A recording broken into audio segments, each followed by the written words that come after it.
Good evening, everyone. Good evening. Dave here. It is Tuesday, July 16, 2019. That's right. Thank you for stopping by. This is Let's Have a Chat. Let's have a chat about leadership in the news.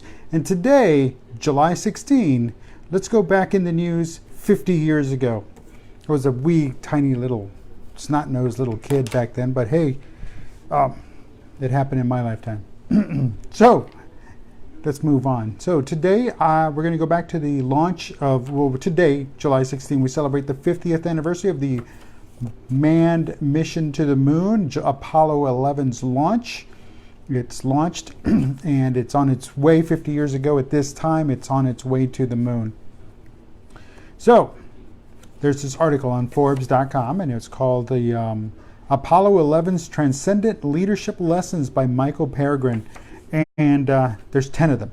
There's 10 of them. This guy wrote them. He sat down, wrote them, and he looked them over. And I saw them. And I said, very interesting. What's going on? There we go. Sorry about that. We had a little faulty connection here. But we should be good to go. Okay. So, here they are. Real quick. Lesson number 1. Transcendent lesson number 1. Visions can come true. Again, President Kennedy said at the beginning of the 60s, he said, we're going to go to the moon by the end of the century and bring them back safely. That vision came true. Teamwork matters because, hey, nobody just walks up to the capsule and says, okay, let's go to the moon. Nobody walked onto the space shuttle and said, okay, let's go. Nobody went to the ISS. Nobody went to Skylab. The Curiosity rovers and the rovers on Mars, they just didn't happen. It took a team. It always takes a team. Confidence. That team gets together because they believe in something. And every participant on that manned mission to the moon believed that it could happen and believed that they could get them back. Everyone, from the janitor who swept all the way to the recovery crew that was waiting out there, waiting for Apollo 11 to splash down in the ocean to bring them home after it was all said and done. Every single one of them believed in it. They all had the confidence. Your team needs confidence. We need the Michael Collinses. Michael Collins was the astronaut that stayed up in the orbit around the moon. He didn't set foot on the moon. In Apollo 11, he had to stay up there. He was the guy behind the scenes. He was the guy that his job was important. His job was to make sure that the lunar lander could rendezvous back to bring them all home. Because if, he could have just hit the button and he would have been on his way home and left the other two on the ground and it would have been terrible. But we need those people. And sometimes we have to be those people. Sometimes we have to pay our dues and we have to be the ones that are just right there, but then one step back. We don't always have to be out in front. Sure, we can guide them, we can help them, we can be there for them, and that's really what his mission was, to be there. But he was not in a position to go down and rescue them if they needed rescuing.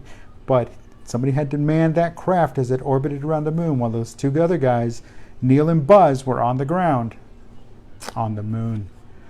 So command decisions count. Command decisions always count. Command decisions have to be made. Sure, you can have the plan all laid out, step by step, minute by minute, second by second. In this case, they really truly did.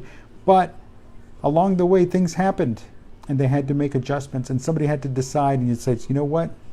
You're the guys in that capsule. You need to decide. And they decided and made things happen. Encourage ideas. Encourage ideas. That's the other transcendent leadership lesson. Encourage ideas. Folks, in the article, it talks about that crawler, the one that moved the Saturn V rocket from the assembly building to Launch Pad 39A. That crawler to move like maybe 4 hours to the mile or something like that. There was nothing there. They didn't have that idea until somebody said, hey, you know what? Let's try this. And the gentleman that came up with this, his name, nobody knows it. It's lost to history. But it was based on, he had seen some strip mining operation and how that worked, slowly worked to strip mine. If you've ever seen strip mining, or check out a video on YouTube. So that's where they came from. Code 12012, learn to live with code 12012. Code 12012, they were about a minute before landing. They were about to run out of fuel. They being on the command module, Neil Armstrong, Buzz Aldrin, mission could have stopped. It could have been aborted, because the computer reported the 1202, a code 1202, sorry about that, code 1202. And the code 1202 meant that the computer was overloaded. It was starting to fail. It was overloading. So much data was coming in so fast, so rapidly. They weren't prepared for that. They didn't anticipate that. And that was when Neil Armstrong took over and said, you know what, I'm going to manual land it. It takes a village. It's kind of like with the teamwork. It takes a village. Some people just didn't directly impact it, but somebody had to guard the gate. Somebody had to take out the trash. Somebody had to prepare the food. So you see, it's all continuous. Somebody at some other, Boeing, at Raytheon, whatever other organizations that were out there, the military, not just NASA, but the military, the Department of Defense, Navy, everybody, it takes a village to set them up, bring them back, and all the training and all the preparation. Learn from mistakes, folks. Mistakes are going to be made along the way. Mistakes are made on a daily basis.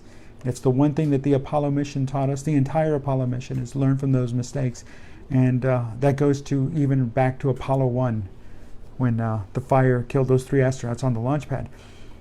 They learned from that mistake. Well, they quit using pure oxygen. They've been using oxygen-rich environment the entire time. Now they kind of toned it down and added some nitrogen in there, so it kind of made it a little bit safer. Fires would happen, but not to that catastrophe ever again. Number 10, otherworldly commitments. Think big, folks. Think huge. Think outside your box. Think outside this screen. Think beyond your everyday. You have a dream, you have a goal, think it through, imagine it, process it, work it, and then make it come true. Because like I said at the very beginning, visions can come true, and they do.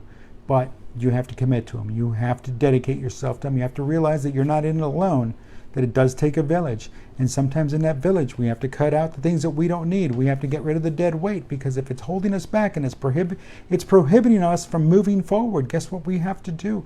We have to keep moving forward, because time is not our friend.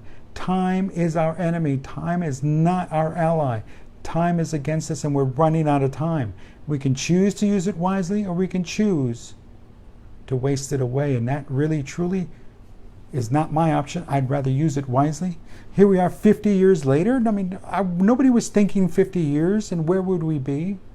But yet here we are 50 years later. So imagine that time that has flown so quickly. What good, what bad has happened since then? Have we learned from our mistakes? I'd like to say yes, but then again, there's just some people that you can beat them over the head and it's still not going to get it, and it's understandable. But those are the ones that sometimes you got to cut that dead weight and let them loose, let them float off into space, because sometimes you just can't bring it back with you.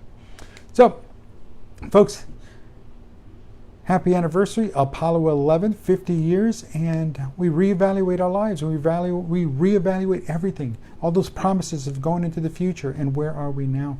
So let's do that on a daily basis, not just once a year or during the holidays, but every day. Every day. And then with that, we work to be better. We work to be better than we were yesterday. And that's what it's really all about.